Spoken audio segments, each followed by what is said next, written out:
আসসালামু আলাইকুম ভিউয়ার্স, আশা করছি আপনারা সুস্থ আছেন। আলহামদুলিল্লাহ আমিও অনেক বেশি ভালো আছি। যেখান থেকে ভিডিওটি দেখছেন সবাইকে ওয়েলকাম জানাচ্ছি নতুন একটি ভিডিওতে। আমি মোহাম্মদ মেহেদি হাসান। আমার পাশে দেখছেন, এই পাশে দেখছেন রাইজেনের প্রসেসর এবং এই পাশে দেখছেন ইন্টেলের প্রসেসর। আর যে প্রসেসরগুলো আসলে বাল্ক আসে সেগুলো নিয়ে কথা বলবো, তবে বেসিক্যালি কথা বলার চেষ্টা করব কোন প্রসেসরটি কেন কিনবেন, আপনার বাজেট অনুসারে কোন প্রসেসরটি বেস্ট হবে। আশা করছি সম্পূর্ণ ভিডিও জুড়ে আপনারা আমার সঙ্গেই থাকবেন এবং চ্যানেলটিতে নতুন হয়ে থাকলে অবশ্যই সাবস্ক্রাইব করে পাশের বেল আইকন ক্লিক করে রাখবেন এবং ইতিমধ্যে সাবস্ক্রাইব করে থাকলে আপনাকে জানাই মোস্ট ওয়েলকাম। বলতে চাই আর মাত্র 2500 মতো সাবস্ক্রাইব বাকি, না 2500 না, 2200-2300 সাবস্ক্রাইব বাকি। আপনারা যদি মনে করেন এক রাতে প্রায় 2200 সাবস্ক্রাইব করে ফেলবেন, তাহলে হয়তো আমি সকালে ঘুমে থেকে উঠে দেখতে পারবো যে 1 লক্ষ সাবস্ক্রাইবার হয়ে গিয়েছে। আসলে আমার ভালো লাগে আসলে আপনাদের সামনে কথা বলতে, সেই কারণে আসলে প্রসেসরগুলো নিয়ে বসেছি।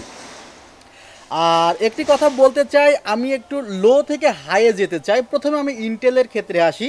ইন্টেলের বাল্ক প্রসেসরগুলো বাজারে যেভাবে পাওয়া যায়, রাইজেনের বাল্ক প্রসেসরগুলো সেভাবে পাওয়া যায় না। বিকজ রাইজেনের প্রসেসরগুলো পিন প্রসেসর, এগুলো বাল্ক ক্যারি করা খুবই ঝুঁকিপূর্ণ।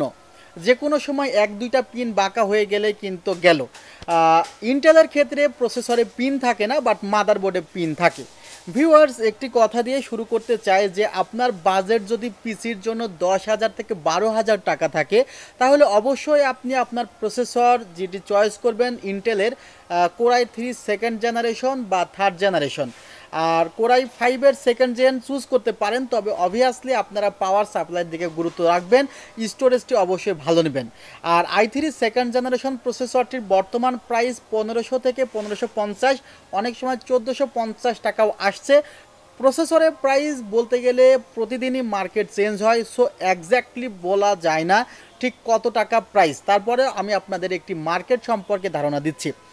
i3 সেকেন্ড জেনারেশন প্রসেসরগুলো বেসিক্যালি 2টি কোর থাকে এবং 4টি থ্রেড থাকে। i3 থার্ড জেনারেশন প্রসেসরেও সেম 2টি কোর এবং 4টি থ্রেড, বাট i3 সেকেন্ড জেনারেশনে যে বিল্ট ইন গ্রাফিক্স আছে সেটির তুলনায় i3 থার্ড জেনারেশনের বিল্ট ইন গ্রাফিক্স বেশি।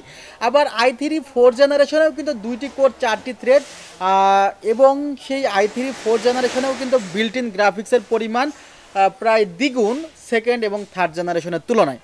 সো আপনারা বুঝতে পারছেন যে সেকেন্ড জেন, থার্ড জেনারেশন এবং ফোর্থ জেনারেশন, এই তিনটি জেনারেশনই কোর i3-র ক্ষেত্রে একই কোর, একই থ্রেড, ক্লক স্পিডও কাছাকাছি, বাট গ্রাফিক্সের জন্য কিন্তু জেনারেশনগুলো চেঞ্জ হয়েছে এবং প্রাইসটি কিন্তু কিছুটা করে বেড়েছে।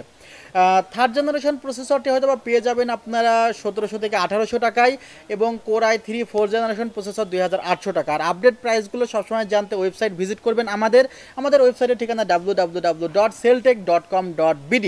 ডেসক্রিপশন বক্স ও প্রথম কমেন্টে দেওয়া থাকবে আমাদের পূর্ণাঙ্গ ওয়েবসাইটের ঠিকানা। ভিউয়ার্স, আপনি যদি ইন্টেল কোর i5-এর দিকে যান, কোর i5-এর যে সেকেন্ড জেনারেশন এবং third generation processor, second gen processor আপনি 2700 বা 2600 টাকায় পেয়ে যাবেন, আর থার্ড জেনারেশন প্রসেসর 3000 থেকে 3200 টাকায় পেয়ে যাবেন। আমি বলতে চাই সেকেন্ড জেনারেশন এবং থার্ড জেনারেশন এই দুইটি প্রসেসরই সাপোর্ট করে H61 চিপসেটের মাদারবোর্ডে। আর যখনই আপনি H81 চিপসেটের মাদারবোর্ডে যাবেন, তখন আপনার ফোর্থ জেনারেশন প্রসেসর প্রয়োজন হবে। এমন যদি হয় আপনি H81 একটি মাদারবোর্ড ব্যবহার করছেন কিন্তু আপনার প্রসেসরটি হঠাৎ করে নষ্ট হয়ে গিয়েছে, তখন আপনি কোন প্রসেসর খুঁজবেন?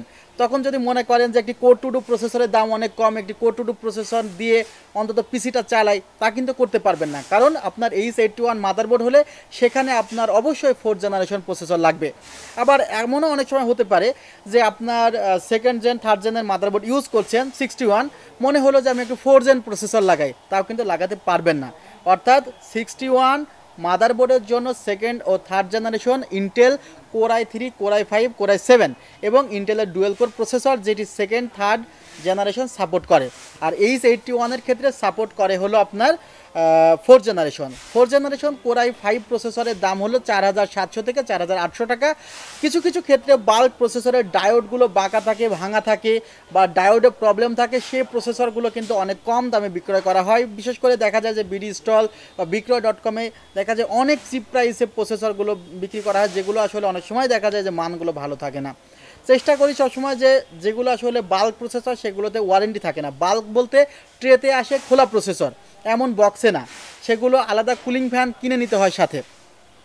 আর ইন্টেল কোরাই 5-এর ভিউয়ার্স, ইন্টেল কোরাই 7-এর ক্ষেত্রে ফার্স্ট এবং সেকেন্ড জেনারেশন আমি নিতে মানা করব, থার্ড জেনারেশনও আমি নিতে মানা করব, ফোর্থ জেনারেশন আমি নিতে মানা করব। কারণ ইন্টেল কোরাই 7 ফোর্থ জেনারেশনের যে প্রাইস, সেই প্রাইস দিয়ে আপনি নতুন প্রসেসরের দিকে যাবেন। আর নতুন প্রসেসরই বেটার যে কোনো পিসি বিল্ডের ক্ষেত্রে। সেক্ষেত্রে আপনি ফার্স্ট ইউজার হবেন এবং সেটি লং টাইম আপনাকে সার্ভিস দিবে। একটি প্রোডাক্ট যতই নষ্ট না হোক, সেটা যদি ইউজ হয়, সেই প্রোডাক্টে কিন্তু পারফরমেন্স কিছুটা হলেও ড্রপ করে। So bulk processor Intel core i 3 8 generation বা 9 জেনারেশনই পাওয়া যাবে, 10 জেনারেশনও অনেক সময় পাওয়া যায়। তবে আপনি চাইলে second, third, 4 gen, 6 gen, 7 gen এই প্রসেসরগুলো কিন্তু বক্সে পাবেন না। ভিউয়ার্স, ইন্টেল কোরাই 3 6 জেনারেশন প্রসেসরের যে প্রাইসটি পড়বে 5700 থেকে 800, ইন্টেল কোরাই 5-এর 6 জেন প্রসেসরের দাম পড়বে 7600 থেকে 7800। এই কোরাই 5-এর 6 জেন প্রসেসরের প্রাইসটি খুবই ওঠানামা করে, কখনো বাড়ে আবার কখনো কমে, ঠিক বলা যায় না। আর যদি আপনি মনে করেন ইন্টেল কোরাই 7-এর 6 জেন নেবেন, সে প্রসেসরের দাম প্রায় 12,000 টাকা মতো। এই ছিল বাল্ক প্রসেসরগুলো। এবার ইন্টেল কোরাই 3 10 জেনারেশন যে প্রসেসরটি ছিল কিছুদিন আগেও 9200 9000, এখন সে প্রসেসরের দাম 10,100 থেকে 10,200 টাকা, অনেক সময় 9,900তেও পেতে পারেন। ইন্টেল কোরাই 5-এর 10 জেনারেশন প্রসেসরের বর্তমান মার্কেট প্রাইস 15,400 থেকে 500। ইন্টেল কোরাই 7-এর জন্য আমাদের ওয়েবসাইট ভিজিট করেন, 28,000 29,000 30,000 টাকার মধ্যেই কোরাই 7-এর 10 জেন পাবেন। সেক্ষেত্রে কয়েকটি মডেল আছে। ইন্টেল কোরাই 3 যে 10 জেন প্রসেসরটি বললাম, এগুলোতে কিন্তু 3 বছরের রিপ্লেসমেন্ট ওয়ারেন্টি আছে। কোরাই 3 10 জেন প্রসেসরটির যে ফ্যাসিলিটি, সেখানে 4টি কোর 8টি থ্রেড আছে, 2666 মেগাহার্জের র্যাম পর্যন্ত সাপোর্ট করে। 3200 মেগাহার্জের র্যাম লাগালেও সেটি 2666 মেগাহার্জের র্যামে চলে আসে। কোরাই 5 10 জেনারেশনের ক্ষেত্রে 6 কোর এবং 12 থ্রেড আছে, সেখানেও built in graphics Intel UHD 630, যেটিও ইন্টেল কোরাই 3 10 জেনারেশনের জন্য সমান। আবার ইন্টেল কোরাই 7-এর 10 জেনারেশনেও কিন্তু সেম পরিমাণ গ্রাফিক্স বিল্ট ইন আছে। সো গ্রাফিক্সের যে মেগাহার্জ, সেটি হলো 350 মেগাহার্জ মতো। আর এখন আমি একটু সুইচ করতে চাই রাইজেনের ক্ষেত্রে। তার আগে AMDর যে এন্ট্রি লেভেলের প্রসেসর দুইটি আছে, সেটি নিয়ে কথা বলতে চাই। একটি হলো 200GE আর একটি হলো 3000G। এই প্রসেসরগুলো বাজারে খুবই কম পাওয়া যায়। তারপরে যাদের বাজেট 20,000 টাকার মধ্যে, তারা এই প্রসেসরটি রাখতে পারেন আপনার পিসি বিল্ডের ক্ষেত্রে, বিকজ এই প্রসেসরটিতে 3 বছরের রিপ্লেসমেন্ট ওয়ারেন্টি প্রোভাইড করে এবং প্রসেসরগুলো নতুন। ভিউয়ার্স, এই প্রসেসর দুইটি কোর 4টি থ্রেড আছে, ক্লক স্পিড 3.2 থেকে 3.5-এর কাছাকাছি এবং দুইটিরই প্রাইস ক্রমান্বয়ে 7,300 থেকে 7,500-এর মধ্যে থাকে। 3 বছরের রিপ্লেসমেন্ট ওয়ারেন্টি। এই প্রসেসরগুলোর জন্য আলাদা মাদারবোর্ড প্রয়োজন হয়। AMDর মাদারবোর্ড আলাদা, আমি বলেছি AMDর প্রসেসরগুলোতে পিন থাকে আর ইন্টেলের মাদারবোর্ডে পিন থাকে। সো যেটি AMDর মাদারবোর্ড, সেই মাদারবোর্ডে কোনো পিন থাকবে না, জাস্ট ছিদ্র থাকবে। সে ছিদ্রের মধ্যে পিনটি ঢুকবে এবং কানেকশনটি ভালো মতো হবে। এরপরে আপনারা ডিসপ্লেতে দেখতে পারবেন। আশা করি বুঝতে পেরেছেন। এখন একটি বিষয় হতে পারে যে আপনি যদি A320 মাদারবোর্ড ব্যবহার করেন, সেখানে যদি 200GE বা সেখানে যদি আপনার 3000G প্রসেসর ইউজ করেন, নেক্সট টাইমে যদি আপনি মনে করেন সে মাদারবোর্ডের আপডেট প্রসেসর সাপোর্ট করাবেন, সেক্ষেত্রে কিন্তু আপনাদের জন্য একটি সুন্দর চয়েস আছে, সেটি হলো Ryzen 3 Pro 4350। এই প্রসেসরটিতে 4টি কোর 8টি থ্রেড আছে এবং এই প্রসেসরটির স্পেশালিটি 3200 মেগাহার্জের র্যাম সরাসরি সাপোর্ট করে। এছাড়া এই প্রসেসরে যে গ্রাফিক্স আছে, সেটি কিন্তু 1700 মেগাহার্জ। আসলে প্রসেসরটি অনেক ভালো একটি প্রসেসর, প্রাইস 13,500 টাকা। এর উপরের আরেকটি প্রসেসর আছে, সেই প্রসেসরটির প্রাইস হলো 15,000 টাকা, Ryzen 5 Pro 4350। আসলে মাদারবোর্ডটি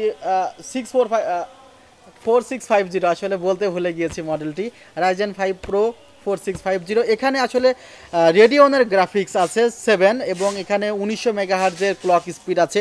এই প্রসেসরটিতে 6টি কোর আছে, 12টি থ্রেড আছে, আপ টু 4.20 পর্যন্ত স্পিড পাবেন। আর যেটি Ryzen 3 Pro, সেখানে 4.0 পর্যন্ত স্পিড পাবেন। সেম মাদারবোর্ডে কিন্তু সাপোর্ট করবে, বাট A320 মাদারবোর্ডগুলো বায়োস আপডেটের প্রয়োজন হবে। এই প্রসেসরে 3 বছর ওয়ারেন্টি আছে। খুব অল্প সংখ্যক প্রসেসর আছে, আরও পিছনে আরও প্রসেসর আছে। জাস্ট ভিডিওতে এত প্রসেসর তো একসাথে নিয়ে বসা যায় না, সেই কারণে অল্প অল্প প্রসেসর রেখেছি। আর 5600G প্রসেসরের প্রাইসটি খুবই ওঠানামা করে, কখনো 19,000 20,500 19,500, আবার 18,000-এর নিচেও অনেক সময় আসতে পারে। বিকজ তবে এই প্রসেসরটি যদি আপনি সম্পর্কে জানতে চান, অবশ্যই ওয়েবসাইটে ভিজিট করবেন, আপ টু ডেট প্রাইস আপনারা পেয়ে যাবেন। আর একটি কথা বলতে চাই ভিডিওর একটি অংশে, যে আমরা অনেক সময় কম্পেয়ার করে থাকি প্রাইসের ক্ষেত্রে যে কোনো দোকানের সাথে যে কোনো দোকানকে। যেমন আপনি কিন্তু একটি কথা যে একটি পেন ড্রাইভ এইচপি ব্র্যান্ডের কিনলেন, সেটি একটি অথরাইজড ব্র্যান্ড শপ থেকে কিনলেন, সেটি হয়তো বা 600 টাকা দিয়ে কিনলেন, আপনি গুলিস্তানে যে সেম পেন ড্রাইভ পাচ্ছেন 300 টাকায়, তখন কিন্তু আপনার মনে হবে যে না অথরাইজড শপ আমার থেকে 300 টাকা বেশি রাখছে, বাট নট। এখানে কিন্তু আপনি অথরাইজড প্রোডাক্টই পাচ্ছেন 600 টাকায়, কিন্তু যেটি গুলিস্তানে পাচ্ছেন সেটি কিন্তু অথরাইজড প্রোডাক্ট না, জাস্ট লেবেলিং করা আছে বা কপি প্রোডাক্ট। সো সব প্রোডাক্টেরই মধ্যে 19 এবং 20 অনেক কিছুই আছে। যখন অথরাইজড শপ থেকে প্রোডাক্ট কিনবেন তখন প্রোডাক্টগুলো কিন্তু আপনি ভালো পাবেন, এতটুকু আপনি নিশ্চিত থাকেন, এবং ওয়ারেন্টিতে যখন আসবেন তখন আপনি কোনো প্রকার প্যারা পাবেন না। আপনার সেল সার্ভিসই কিন্তু বেস্ট একটি সার্ভিস। যারা আপনার সেল সার্ভিস ভালো দিতে পারবে তাদের বিজনেসটি আস্তে আস্তে উপরের দিকে যাবে, আর যারা আপনার সেল সার্ভিস ভালো দিবে না, অর্থাৎ বিক্রয়ের পরে কাস্টমার প্রবলেম নিয়ে আসলেই মনে হবে যে কাস্টমারকে দেখলে তার মেজাজ গরম হয়ে যায়, কাস্টমারকে সার্ভিস দিতে ইচ্ছা করে না, তাদের বিজনেস আস্তে আস্তে নিচের দিকে যাবে। খুবই স্বাভাবিক যে একটি প্রোডাক্ট বিক্রয়ের পরে যখন কাস্টমার আসে সেটি খুব এনজয় না করারই কথা, কারণ সেই সময় তো কাস্টমারের কাছ থেকে টাকা পাওয়া যায় না, মুনাফা লাভ করা যায় না। বাট যারা এই বিশ্বাসটি রাখে যে আমি যদি আপনার সেল সার্ভিসটি ভালো রাখতে পারি, ইনশাল্লাহ আমি ইন ফিউচারে ওই কাস্টমার থেকে আরও কাস্টমার বের করতে পারবো, তারাই কিন্তু সফল হয়েছে, তারাই সফল হবে। আর আরও বেশি তথ্যের জন্য একটি ওয়েবসাইটে দেখবেন। চেষ্টা করেছি আপনাদের কথা মতোই কিছু কিছু প্রোডাক্ট নিয়ে কাজ করা। আপনারা ভালো থাকবেন, সুস্থ থাকবেন। আমাদের শপে আসতে ভিজিট করুন। আমাদের শপের ঠিকানা New Elephant Road, Subhash Orchid, ICT Bhaban, 7 floor, 703 থেকে 40। ওয়েবসাইটের ঠিকানা www.selltech.com.bd। সাপ্তাহিক বন্ধ মঙ্গলবার। সিঙ্গেল প্রসেসরে অর্ডার করতে পারেন, সেক্ষেত্রে ডেসক্রিপশন বক্সে নাম্বার দেওয়া আছে, যোগাযোগ করুন। আসসালামু আলাইকুম রহমতুল্লাহ।